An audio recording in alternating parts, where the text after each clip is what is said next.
Hello दोस्तों, आप सभी का स्वागत है आइए ऑनलाइन स्टडी यूट्यूब चैनल में। दोस्तों, आज की इस वीडियो में हम यूपी डीएलएड सेकंड सेमेस्टर के प्रीवियस ईयर 2025 के प्रारंभिक शिक्षा के नवीन प्रयास के पेपर को सॉल्व करेंगे। तो आप इस वीडियो को एंड तक ज़रूर देखिए, ये वीडियो आपके एग्जाम के लिए महत्वपूर्ण होने वाली है। तो चलिए वीडियो शुरू करते हैं।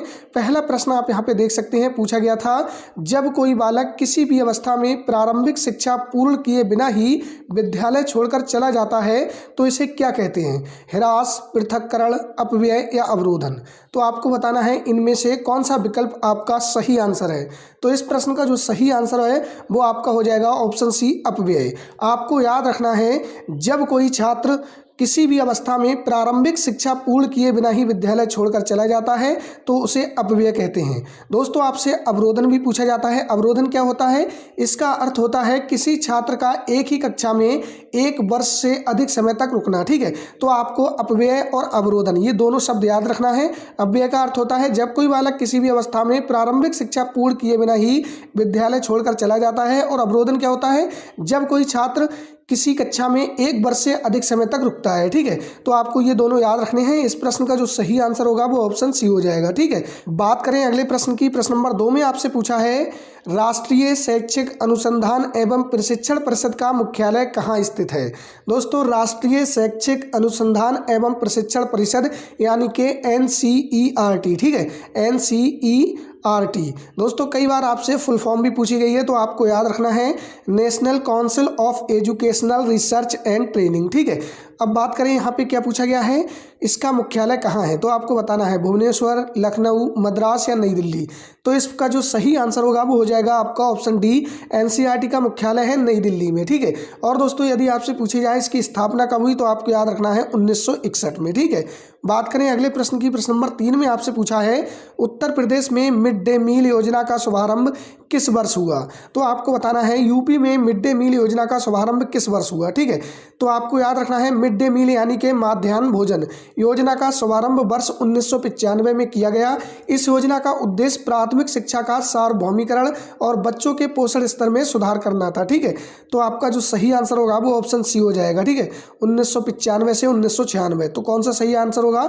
ऑप्शन सी आपका बिल्कुल सही आंसर हो जाएगा। बात करें अगले प्रश्न की। प्रश्न नंबर 4 में पूछा है, निःशुल्क एवं अनिवार्य शिक्षा अधिनियम 2009 कितने अध्यायों में विभक्त है? 7, 2, 4 या 3। तो आपको याद रखना है निःशुल्क एवं बाल शिक्षा का अधिकार अधिनियम 2009 यानी कि RTE एक्ट 2009 कुल 7 अध्यायों में विभक्त है। ठीक है, और इसे 1 अप्रैल 2010 से पूरे भारत में लागू किया गया था। तो आपको याद रखना है जो इसमें अध्याय वो कितने हैं? 7 है। ठीक है, तो ऑप्शन ए आपका बिल्कुल सही आंसर हो जाएगा। बात करें अगले प्रश्न की। प्रश्न नंबर 5 में आपसे पूछा है, नवोदय विद्यालय की स्थापना किस आयोग या नीति की संस्तुति पर की गई? कोठारी आयोग, माध्यमिक शिक्षा आयोग, नई शिक्षा नीति या फिर नई शिक्षा नीति 1968। तो इस प्रश्न का जो सही आंसर होगा वो आपका हो जाएगा ऑप्शन सी, नई शिक्षा नीति 1986। ठीक है, आपको याद रखना है नवोदय विद्यालय की स्थापना नई शिक्षा नीति 1986 की संस्तुति या सिफारिश पर की गई थी। ठीक है, तो आपका जो सही आंसर होगा वो ऑप्शन सी हो जाएगा।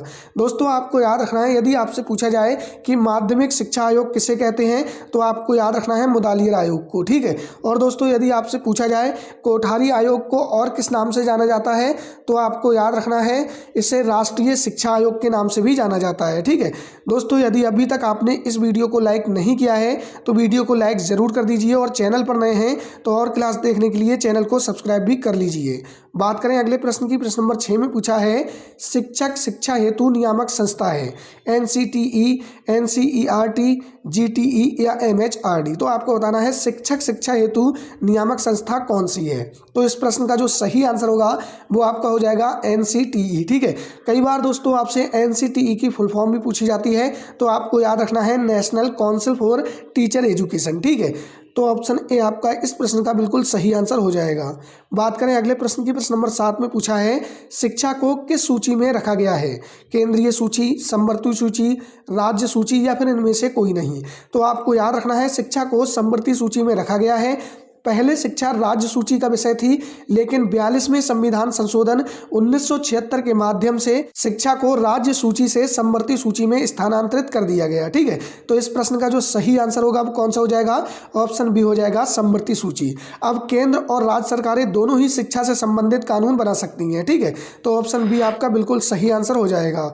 बात करें अगले प्रश्न की, प्रश्न नंबर 8 में पूछा है, सरकार को समाज के उच्च वर्गों में उच्च शिक्षा का प्रसार करना चाहिए जिनके पास अध्ययन के लिए अवकाश है और जिनकी संस्कृति जनता में छनकर पहुंचती है। ये कथन किस सिद्धांत की पुष्टि करता है?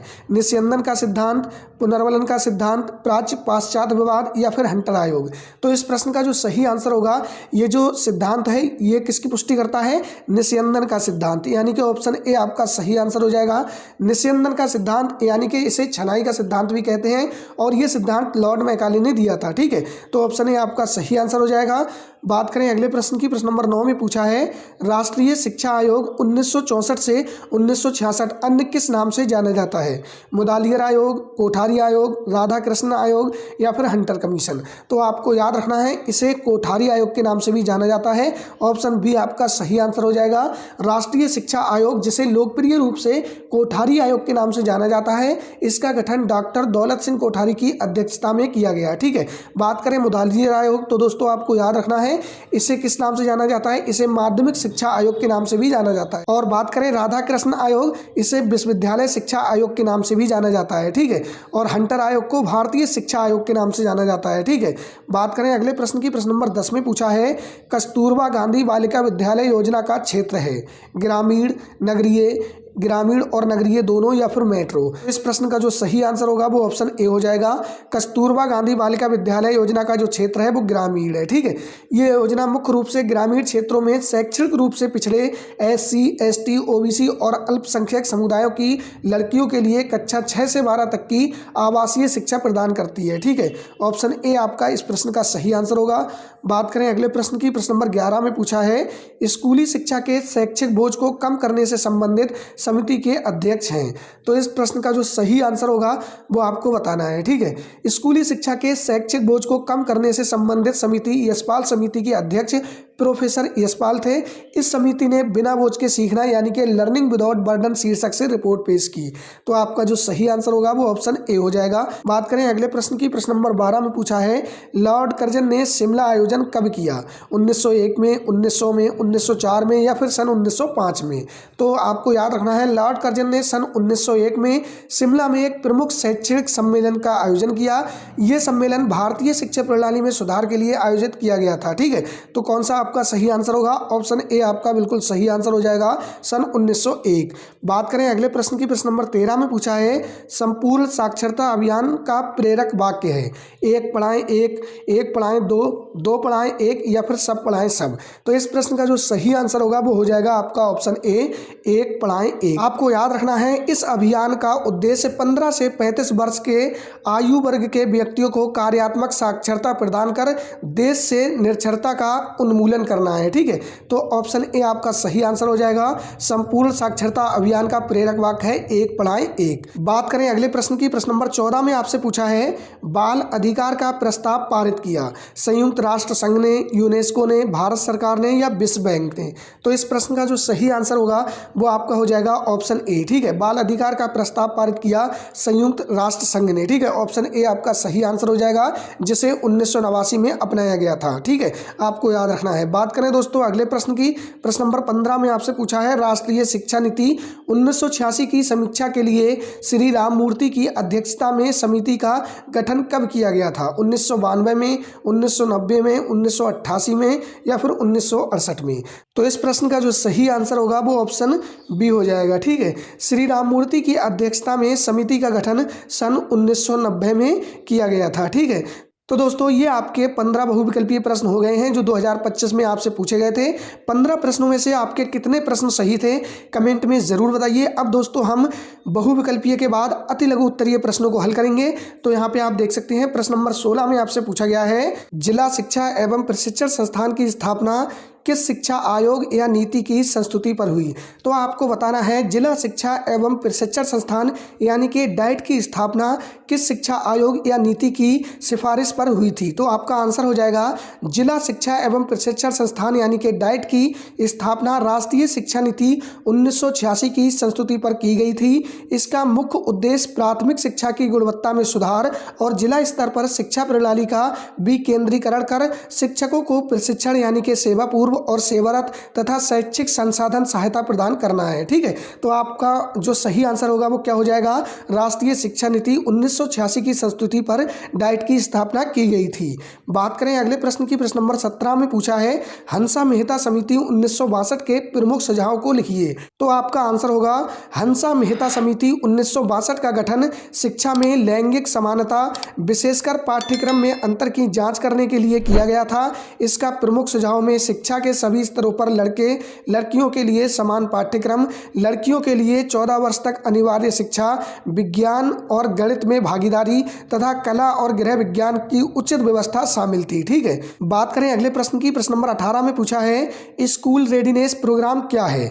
तो आपका आंसर हो जाएगा स्कूल रेडीनेस प्रोग्राम यानी कि स्कूल रेडीनेस प्रोग्राम का मतलब है बच्चों को पहली कक्षा में स्कूल के लिए तैयार करना। ठीक है, ये प्रोग्राम बच्चों को स्कूल के माहौल में सहज बनाने और उनकी शिक्षा के लिए आधार तैयार करने पर केंद्रित है स्कूल रेडीनेस प्रोग्राम। ठीक है, बात करें अगले प्रश्न की, प्रश्न नंबर 19 में पूछा है PMOST एवं NPEGEL का पूरा नाम लिखिए। ठीक है, आपके लिए इंपॉर्टेंट प्रश्न है दोस्तों। यहाँ पे आप देख सकते हैं PMOST का अर्थ है program of mass orientation of school teacher. ठीक है, स्कूल शिक्षकों के जन अभिविन्यास कार्यक्रम। और NPEGL का अर्थ है national program for education of girls at elementary level. ठीक है, प्रारंभिक स्तर पर लड़कियों की शिक्षा के लिए राष्ट्रीय कार्यक्रम। तो यहाँ पे आप देख सकते हैं PMOST का अर्थ क्या होगा? Program of mass orientation of school teacher. ठीक है, आपको याद रखने हैं। बात करें अगले प्रश्न की, प्रश्न नंबर 20 में आपसे पूछा है राष्ट्रीय पाठ्यक्रम की रूपरेखा 2005 के अनुसार एक आदर्श शिक्षक के गुणों को लिखिए। तो यहाँ पे आपको क्या बताना है? NCF 2005 के अनुसार आपको एक आदर्श शिक्षक के गुणों को बताना है। ठीक है, तो आपका आंसर होगा राष्ट्रीय पाठ्यचर्या रूपरेखा यानी कि NCF 2005 के अनुसार एक आदर्श शिक्षक के कई गुण होते हैं। इनमें से कुछ प्रमुख गुण हैं जैसे सुविधादाता, ठीक है, उत्प्रेरक, सक्रिय शिक्षार्थी, चहुमुखी विकास, न्यायप्रिय, संवेदनशील और सामाजिक मूल्यों को बढ़ावा देने वाला शिक्षक आदि। ठीक है, बात करें अगले प्रश्न की, प्रश्न नंबर 21 में पूछा है शैक्षिक उन्नयन में ब्लॉक संसाधन केंद्रों की क्या भूमिका है? आपको बताना है शैक्षिक उन्नयन में ब्लॉक संसाधन केंद्रों यानी कि BRC की क्या भूमिका है? तो आपका आंसर होगा ब्लॉक संसाधन केंद्र यानी कि BRC स्थानीय स्तर पर शिक्षकों को प्रशिक्षित करने, तकनीकी सहायता प्रदान करने और शिक्षण सामग्री यानी कि TLM। ठीक है, TLM की भी फुल फॉर्म आपसे कई बार पूछी गई है। TLM का मतलब होता है टीचिंग लर्निंग मटेरियल। ठीक है, उपलब्ध कराकर विद्यालयों में शिक्षा की गुणवत्ता सुधारने में केंद्रीय भूमिका निभाते हैं। ठीक है, आपको याद रखना है। बात करें दोस्तों अगले प्रश्न की, प्रश्न नंबर 22 में आपसे पूछा है ECCE का पूरा नाम एवं इसका उद्देश्य लिखिए। तो आंसर होगा ECCE का पूरा नाम है प्रारंभिक बाल्यावस्था देखभाल और शिक्षा यानी कि early childhood care and education. ठीक है, क्या है ECCE का मतलब? Early childhood care and education. इसका उद्देश्य बच्चों के जन्म से लेकर 6 वर्ष तक के शुरुआती वर्षों में उनके शारीरिक, मानसिक, सामाजिक और भावनात्मक विकास को बढ़ावा देना है। तो आप यहाँ पर देख सकते हैं इसका प्रमुख उद्देश्य क्या है? बच्चों को जन्म से लेकर 6 वर्ष तक के शुरुआती वर्षों में उनके शारीरिक, मानसिक, सामाजिक और भावनात्मक विकास को बढ़ावा देना। ठीक है, बात करें अगले प्रश्न की, प्रश्न नंबर 23 में पूछा है शिक्षा का अधिकार अधिनियम 2009 में प्रारंभिक शिक्षा से क्या आशय है? आपको बताना है शिक्षा का अधिकार अधिनियम 2009 में जो प्रारंभिक शिक्षा है इसका क्या मतलब है? तो इसका आंसर आपका होगा शिक्षा का अधिकार RTE अधिनियम 2009 में प्रारंभिक शिक्षा यानी कि एलिमेंट्री एजुकेशन से आशय 6 से 14 वर्ष के आयु के सभी बच्चों के लिए कक्षा 1 से कक्षा 8 तक की शिक्षा से है। ठीक है, ये शिक्षा निःशुल्क और अनिवार्य होती है जो पड़ोस के स्कूल में पूरी की जाती है। ठीक है, कहाँ की जाती है? पास के स्कूल में पूरी की जाती है। बात करें अगले प्रश्न की, प्रश्न नंबर 24 में पूछा है भारतीय संविधान में हिंदी भाषा के विकास से संबंधित अनुच्छेद कौन सा है? तो आपका आंसर होगा भारतीय संविधान में हिंदी भाषा के विकास से संबंधित मुख्य अनुच्छेद 351। 351 है। कौन सा है? 351 है। यह अनुच्छेद संघ यानी कि केंद्र सरकार को हिंदी भाषा के प्रसार, विकास, समृद्धि को सुनिश्चित करने का निर्देश देता है ताकि ये भारत की सामाजिक संस्कृति की अभिव्यक्ति का माध्यम बन सके। ठीक है, तो कौन सा है? 351।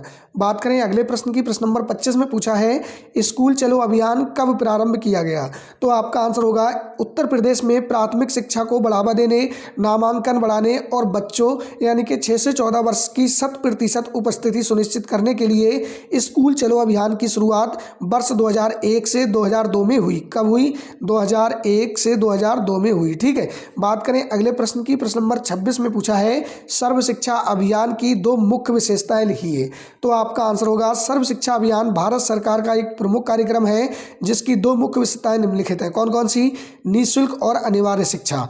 6 से 14 वर्ष के आयु के सभी बच्चों को कक्षा 8 तक की प्राथमिक शिक्षा मुफ्त और अनिवार्य रूप से उपलब्ध कराना, जिनमें वर्दी और पाठ्य पुस्तकें भी शामिल हो। और दूसरा हो जाएगा शैक्षिक बुनियादी ढांचे का विकास।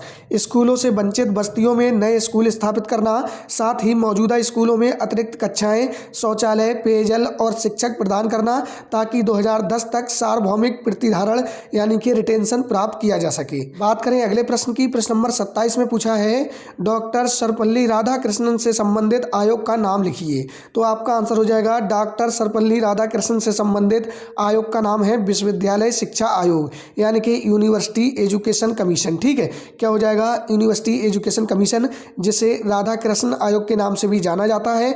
यह आयोग भारत सरकार द्वारा 1948 में भारतीय विश्वविद्यालय शिक्षा की समीक्षा और सुधार के लिए नियुक्त किया गया था। बात करें अगले प्रश्न की, प्रश्न नंबर 28 में पूछा है मिशनरी स्कूल की 2 विशेषताएं लिखिए। तो आपका आंसर हो जाएगा मिशनरी स्कूल मुख्य रूप से ईसाई मिशनरियों द्वारा संचालित होते हैं जो पश्चिमी संस्कृति, नैतिक मूल्यों और उच्च गुणवत्ता वाली अंग्रेजी शिक्षा पर जोर देते हैं।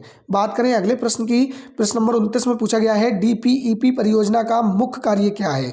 तो दोस्तों आपको याद रखना है डीपीईपी यानी कि जिला प्राथमिक शिक्षा कार्यक्रम, जो 1994 में शुरू किया गया था। इसका मुख्य उद्देश्य प्राथमिक शिक्षा का सार्वभौमिकरण करना है।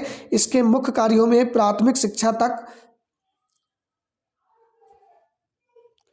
इसके मुख्य कार्यों में प्राथमिक शिक्षा तक पहुंच बढ़ाना, स्कूल छोड़ने वाले यानी कि ड्रॉप आउट्स की दर को 10% से कम करना, शिक्षा की गुणवत्ता सुधारना और लैंगिक व सामाजिक असमानताओं को कम करना शामिल है। ठीक है, तो डीपीपी यानी कि जिला प्राथमिक शिक्षा कार्यक्रम का मुख्य कार्य क्या है? तो शिक्षा का सार्वभौमिकरण करना।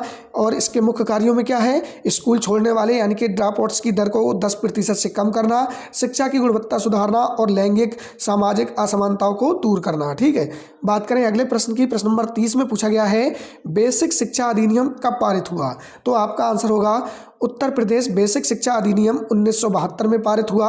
इस अधिनियम का मुख्य उद्देश्य बेसिक शिक्षा के आयोजन, नियंत्रण और समन्वय को बेहतर बनाना है। ठीक है, तो दोस्तों यहाँ पे आप देख सकते हैं 15 आपके बहुविकल्पीय प्रश्न और 15 आपके अति लघु उत्तरीय प्रश्न हमने कर लिए हैं। बात करें दोस्तों लघु उत्तरीय प्रश्न की, तो यहाँ पे आप देख सकते हैं ये आपसे लघु उत्तरीय प्रश्न पूछे गए थे।